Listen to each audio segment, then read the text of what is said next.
Gresham College presents Is Theatre History? The Alternative Explosion by Sam Waters. The theatre is clearly thriving at the moment.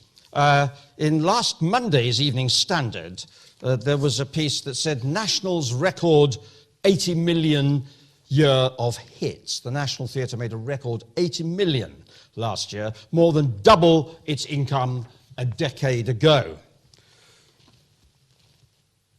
So, compared with when I was a young man, with only the Royal Court, Stratford East and the Old Vic outside the West End, the theatre-goer of today is spoilt for choice, almost too much choice, one might think. There have clearly been periods when there have been explosions of theatre, when theatre dominated. The Elizabethan Jacobean period, obviously. The Restoration period, when after a time of being censored and not existing, the theatre came flying back. And the end of the 19th, beginning of the 20th century, with Chekhov and Ibsen, Strindberg, Shaw, Granville Barker and many more writing, and the beginning of, as it were, modern theatre. And then nearer our own time, of course, there was 1956 and the Royal Court and a slight explosion around that time, and around 1968, I suppose, with all the political upheavals of the time, the fringe and alternative theatre movement that is still with us today appeared. Theatre, of course, reflects the times that it is in. And the 1960s were a great period of change, indeed almost of, in inverted commas, revolution. There were the Vietnam War, anti-Vietnam War demonstrations. I'm sure lots of you were involved in them. Sit-ins at universities, you perhaps were involved in those too. The French government was nearly brought down by a combination of workers and students. The Prague Spring ended with repression in 1968 by the Soviet Union. And in this country, sit-ins at universities, riots in Grosvenor Square, Carnaby Street, the Beatles, miniskirts crawling up the girls' legs, and the end of criminalisation of homosexuality and the abolishing of the Lord Chamberlain's office and therefore the censoring of plays. Clearly, an awful lot was happening, and the confines of the Second World War that we had still lived with in the 1950s were at last being thrown off, and theatre in the UK at that time reflected the changes. Now, in the alternative explosion, that is my secondary title, as it were, the first wave of that happened perhaps from 1968 onwards for a bit, was politically and socially motivated, I think, perhaps more than the later second move. People wanted to take theatre to the factory gates, out to the villages, and they had often political and social things that they wanted to say and do. The second wave, of which the Orange Tree was a part, were theatres in often upstairs pub rooms and basements. The upstairs large room in a pub had once had a purpose, had lost its purpose. And so you could indeed go to a landlord. You had to have a drink. You're quite right. You had to have a drink first before you said, have you got a room where we can put on a play, please? No censor now, you see, so clothes could come flying off, and the language was free to be hurled at the audiences. So there was an explosion of activity. Of course, many of the companies of that time and the people who drove them have now disappeared. So perhaps has some of the excitement and spontaneity. And those that have survived have now become part of the establishment and put down concrete roots, the tricycle, the bush, the Soho and the Orange Tree, and the newer and perhaps grander boys, newer, I must emphasise, the Almeida and the Donmar. And now, being, alas, grown up, we have to grapple with the consequences, rules and regulations, health and safety, governance, forward planning, the providing of information, and a plethora of application forms. We didn't have to do any of that in 1971. Eventually we did, and partly to please Anthony Field, who was a speaker here in 2 weeks' time because he was the finance director of the Arts Council, and if he was going to get any money, he wanted to know what we were doing with the stuff he gave us. But there are now, as well as the established alternative theatres, new boys and girls on the block, as the indomitable Blanche Marvin, now well into her 80s and virtually a one-woman band, makes clear when awarding her Peter Brook Empty Space Awards. This year's happened to be next month, as does Blanche's appearance on Desert Island Discs. Listen out for it. Today, of course, theatre is now very respectable. It was not always so. The rot, I suppose, set in when Henry Irving got his knighthood. 50 years earlier, polite society was very wary of Edmund Kean. And by the end of the 19th century, of course, Irving's knighthood was followed by many others. Mind you, fathers may still have thrown thespian-inclining daughters out of the house on the grounds that they were becoming, to all intents and purposes, members of an immoral profession well into the 20th century. And certainly when I was young, in the 1950s, theatre was entirely discouraged as any sort of profession for anyone who had a possibility of doing something else. But today, all that's changed. Theatre, drama, is taught in school. It's a school subject. In the early 1950s, there was one university drama department, and it had just been created in the face of considerable opposition at Bristol. Now, they are all over the place. And television, of course, brings reality performing competitions into everyone's home, and thousands of people aspire to be performers of one kind or another, and are encouraged to do so. There are no objecting fathers now. We all, after all, live in the celebrity age. And if you think you've got a chance of becoming one, you go for it. But, when the young study drama and performing arts at school, when they do a course at university, is it to the theatre that they are looking, or is it to film and television?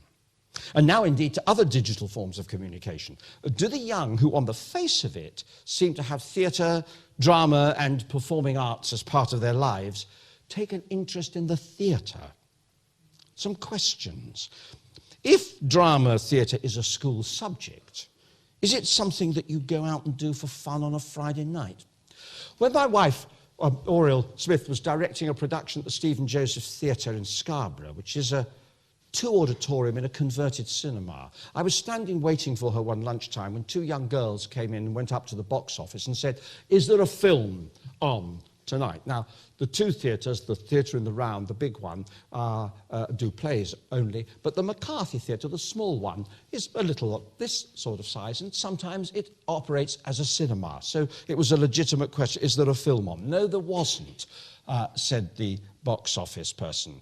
The girls then went into a little huddle and started to talk about what they might therefore do that night. They were 17, 18, 19, I don't know their age, but I was interested to listen as best I could to their conversation. They had no problem crossing the threshold into the theatre. It wasn't an alien building holding up its hand and saying, "This isn't a place for you." They'd come into it. They seemed to know it. They had probably been before and seen a film.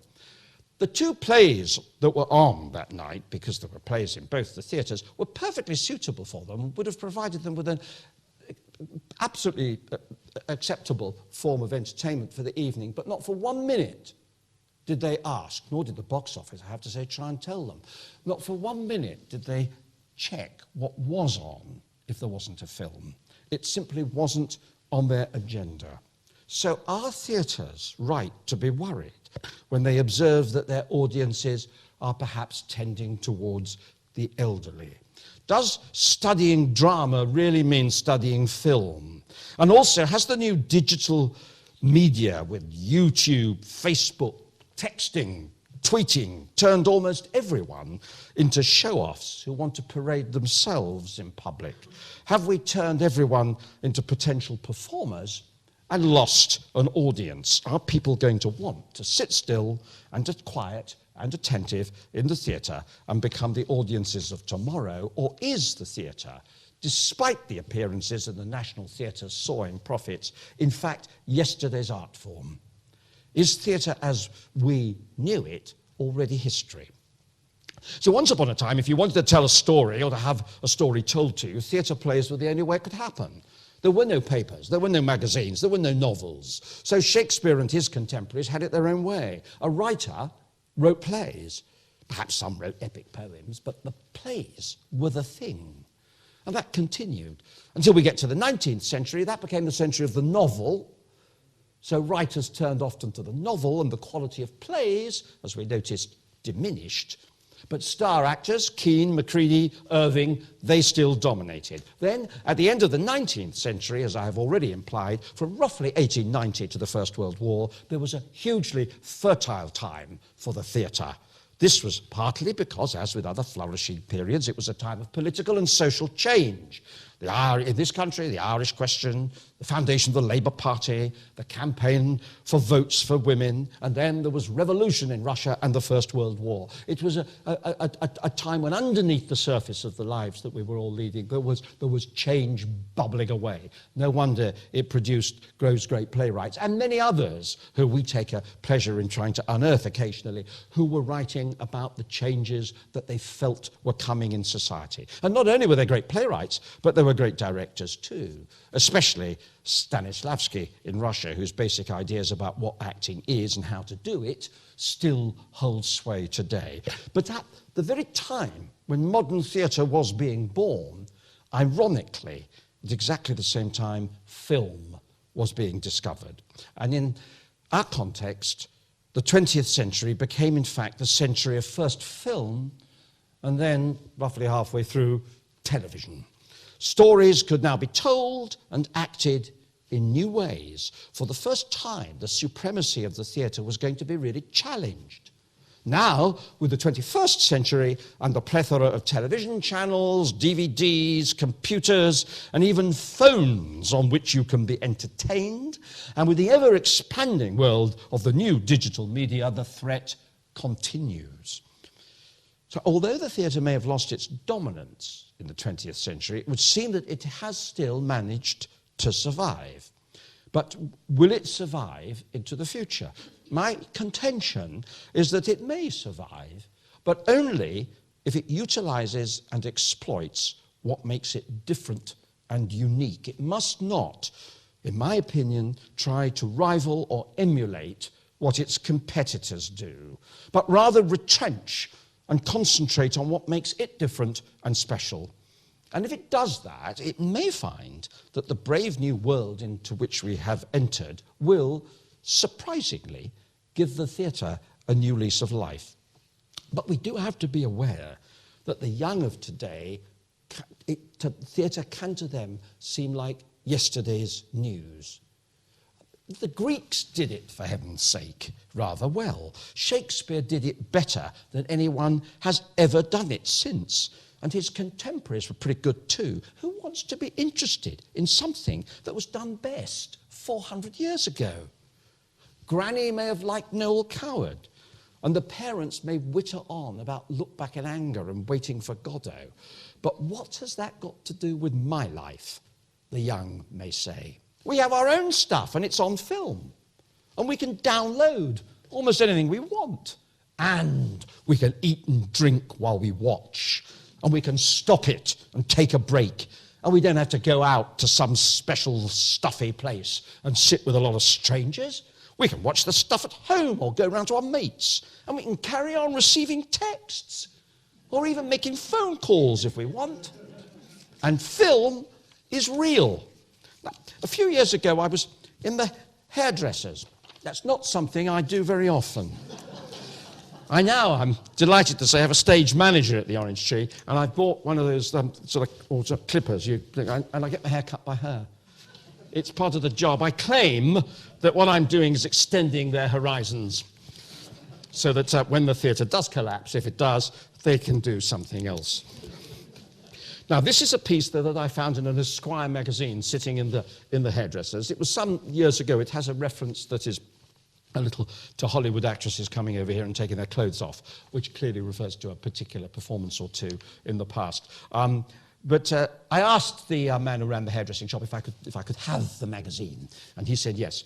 The heading of is the indefensible position. So obviously every week somebody put forward ideas that might annoy or provoke. And this is by the journalist and comedian Dom Jolly, who some of you may read occasionally. I'm not quite sure who he is. I should have looked it up. I was going to and forgot. As one can look everything up nowadays at the touch of a button. This is entitled, "All Theatres Should Be Burnt to the Ground." Well, it caught my attention. "I'm not a Philistine," he writes. "I've been to many theatrical performances, although I have never, unfortunately, been able to sit through an entire one. I have a good working knowledge of the first acts of most theatrical classics and can therefore speak with no little knowledge of the subject. Theatre is arse. It's an antiquated institution that allows grown men to wear women's clothing and recite someone else's bollocks very loudly in a decidedly hammy manner. I understand how all this came about. In caveman times, when there was little else to do apart from clubbing dinosaurs and rutting your mate, some of the more extrovert cave dwellers started to grunt stories to the thicker cave dwellers in an attempt to keep them amused. This developed into full-blown theatre, with props, costumes, sets and loveys. By the Middle Ages, peasants were kept amused in large buildings where they would stand for hours, watching camp men in gaudy costumes recite tedious verse. Here's the news. We've got telly now. We've got the cinema. We don't need to suspend disbelief and pretend that the scrappy backdrop means that the story is set in Venice. We can actually film stories in Venice now. Not only that, but the stories can be realistic, intelligible and interesting. Theatre breeds lovies, terrible bores who ponce around wearing neckerchiefs and calling everyone darling while comparing ordinary situations to Ionesco. Enough is enough. It's time for the final curtain, the ultimate Pinter pause to be reaped on these god-awful places. We must burn every theatre in the land down. The UK would be a better place. There would be nowhere for burnt-out, wrinkly Hollywood actresses to come to attempt to rekindle their careers by scaring people with their nude bodies. There would be no reason for country people to come and annoy city folk by coming to town to take in a show. People who wanted to write musicals based on the work of Kajagoogoo, I have no idea who they are, but don't let them know that, I was told by a colleague. The work of Kajagoogoo would have to leave the country and seek work, and we would never have to see Donald Sinden again. That's a bit cruel. There really is no argument. Burn, baby, burn. So that's what he wrote. So can theatre compete with the telly and the film? Well, and why should we bother? And if we do keep on with the good fight, how should we do it? So we must ask ourselves what makes theatre different, what justifies its continuation in our brave new world, what makes theatre special.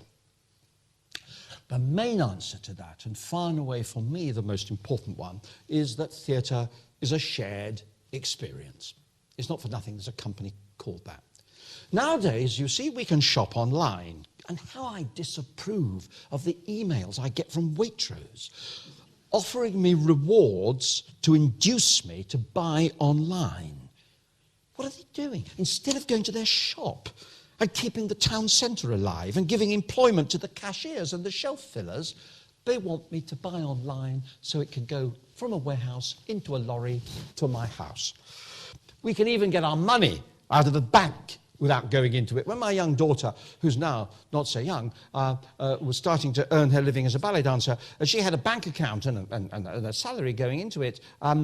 But she came to me one day and said, "Dad, what do I do when I want some money and the hole in the wall says it's out of service?" I said, "Well, you go into the bank, darling." What? I said, "You could go in and talk to somebody." She'd had a bank account, she was perfectly capable of dealing with her business, but she'd never been into a bank account, into a bank. She didn't realise there were human beings in there, perhaps, to whom you could relate. She now does her banking through Intelligent Finance or something. I think it's all done online. I don't know. She's still online. She's a technically accomplished young woman. So we can communicate with our friends, and we can even work at home, all without making contact with other human beings. If we go to the cinema, or watch television, or a DVD, or use our computer, it is a private activity. Our work and our leisure are more and more able to be solitary activities, and we travel on our own in enclosed cars rather than on public transport, and who wouldn't, given the choice, you might say. So life is in danger of driving us more and more apart, and if that's what we want, then it is what we can probably easily have. The future could be solitary. But human beings are gregarious creatures. So if our desire, if our need is to have contact, if we want to be part of a group, to live in a community, if we want contact both casual and meaningful with other human beings, then the theatre is a place, perhaps the place, where we can get it. Because theatre demands an audience, a group. It cannot work as a solitary activity. You can watch television on your own. You can go to the cinema on your own. The poor actors, of course, are acting, don't know that you're the only person in the cinema. They've done their job, far removed from you. But theatre requires that the audience cease to be individuals and become a community. And having become a community with each other, they then form a community with the actors.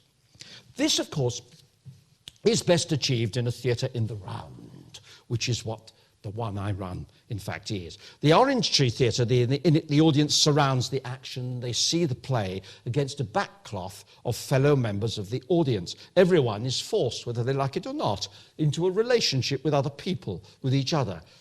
The end on stage, of course, is a live experience, different from film and television, as is this experience that we're in now. But there's still an element of them and us, of me and you. The audience has their space, and the actors up on the stage have theirs.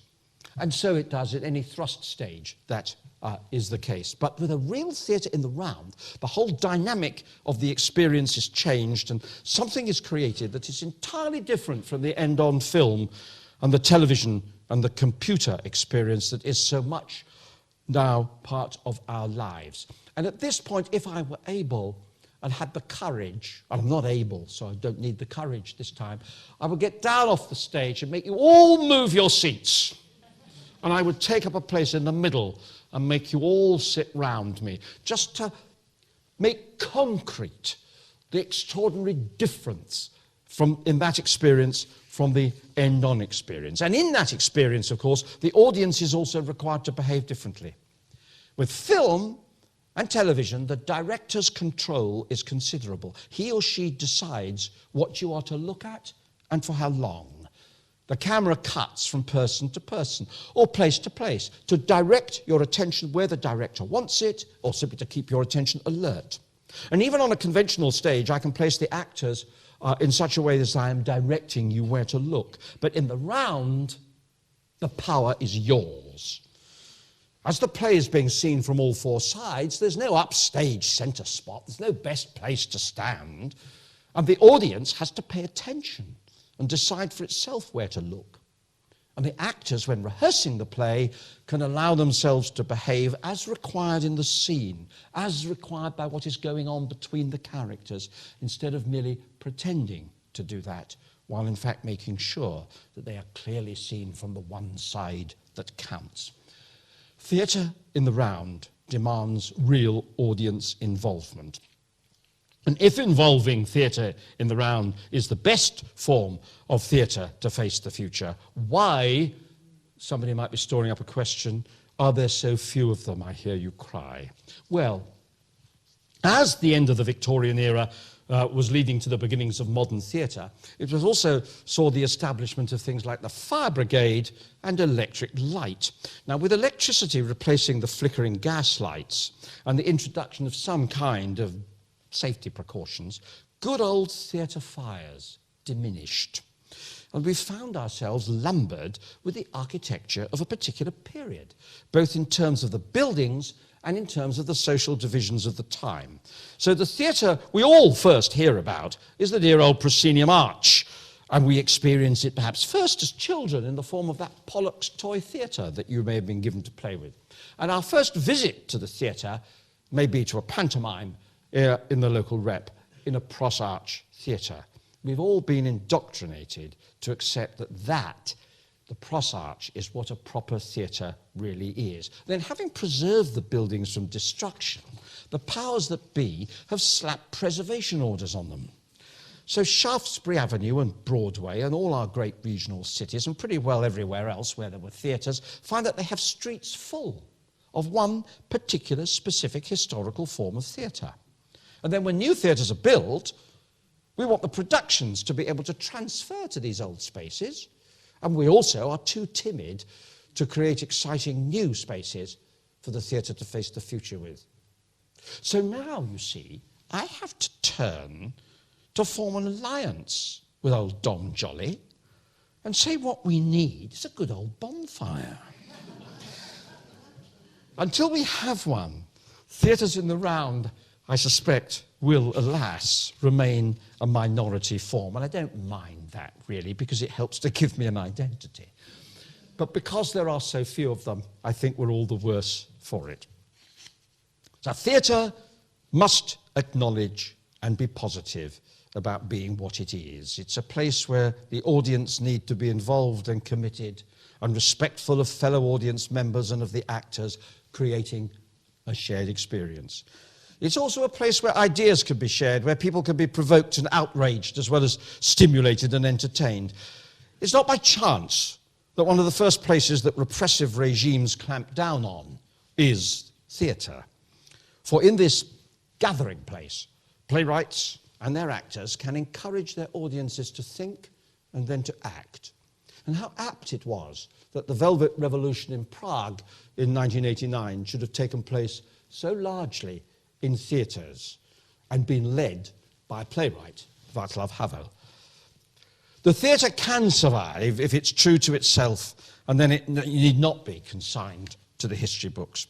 It's not, therefore, a place to send or receive texts, or to tweet, or to eat. And I've got a photograph here, the Labour Party conference. On message, it says, Diane Abbott, Ed Balls, and Jamie Reid consult their phones during a conference speech. It is not a place to tweet or eat or drink or text.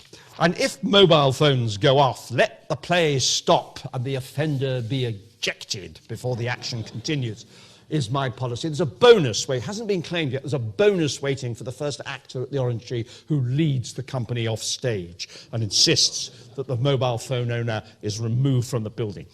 When theatres today encourage people to eat and drink, food and drink being taken in, and even there is talk of having tweet zones in theatre, where while watching, audiences are going to be encouraged to tweet or text about what they're seeing. How can they possibly do that and be paying attention? Beware, Ed Balls. If we are doing that, we are apologising for interrupting their lives, and ultimately I think we will be signing our own death warrants. Let us hope very much that we don't do that, and that the theatre, as well as having a history, will continue to have a glorious future. Thank you.